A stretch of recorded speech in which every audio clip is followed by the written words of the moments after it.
بسم اللہ الرحمن الرحیم۔ الفرقان اسلامک ٹی وی کے معزز دوستو، السلام علیکم۔ ویڈیو میں آگے بڑھنے سے پہلے گزارش ہے کہ اگر آپ ہمارے چینل پر نئے ہیں تو الفرقان اسلامک ٹی وی کو سبسکرائب کریں تاکہ اسلامک تاریخ کے اس سفر میں ہمارا ساتھ بنا رہے۔ پیارے دوستو، حضرت یوسف علیہ السلام کو کنویں میں ڈالنے کے بعد انہیں فکر ہوئی کہ اب والد کو کیا جواب دیں گے۔ چنانچہ انہوں نے ایک بکری ذبح کی اور اس کا خون حضرت یوسف علیہ السلام کے کرتے پر لگا کر عشاء کے وقت آہو بکا کرتے والد کے پاس پہنچے اور کہنے لگے، ابا جان، ہم سب تو دوڑنے میں لگ گئے تھے اور یوسف علیہ السلام کو ہم نے سامان کے پاس بٹھا دیا تھا، ایک بھیڑیا انہیں کھا گیا اور آپ علیہ السلام ہمارا کیوں یقین کرنے لگے، اگرچہ ہم کتنے ہی سچے ہوں۔ مفسرین لکھتے ہیں کہ انہوں نے قمیض کو خون میں لت پت کر دیا، لیکن وہ یہ بھول گئے کہ اگر بھیڑیا یوسف علیہ السلام کو کھاتا تو قمیض کیسے سلامت رہتی۔ حضرت یعقوب علیہ السلام نے قمیض دیکھ کر اندازہ کر لیا کہ یہ جھوٹ بول رہے ہیں۔ آپ علیہ السلام نے فرمایا، میرے بیٹو، یہ کیسا حکیم اور عقل مند بھیڑیا تھا کہ یوسف علیہ السلام کو اس طرح کھایا کہ کتا کہیں سے بھی نہ پھٹا اور صحیح سلامت رہا۔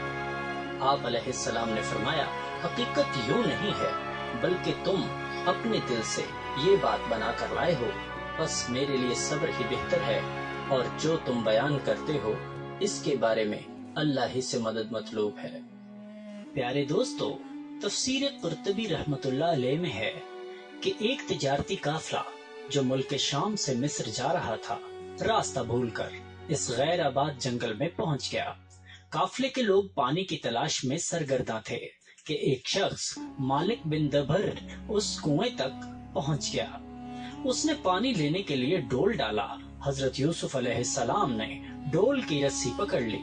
مالک بن دبر نے ڈول کو بھاری دیکھ کر اونچا کھینچا، لیکن جب اس نے ڈول کے ساتھ ایک 9 عمر بچے کو دیکھا تو خوشی سے پکار اٹھا، ارے بڑی خوشی کی بات ہے، یہ تو بڑا اچھا لڑکا نکل آیا۔ صحیح مسلم میں شب معراج کی حدیث میں ہے کہ رسول اللہ صلی اللہ علیہ وآلہ وسلم نے فرمایا کہ میں یوسف علیہ السلام سے ملا تو دیکھا کہ اللہ تعالیٰ نے پورے عالم کے حسن و جمال میں سے آدھا ان کو عطا فرمایا ہے اور باقی آدھا سارے جہان میں تقسیم ہوا ہے۔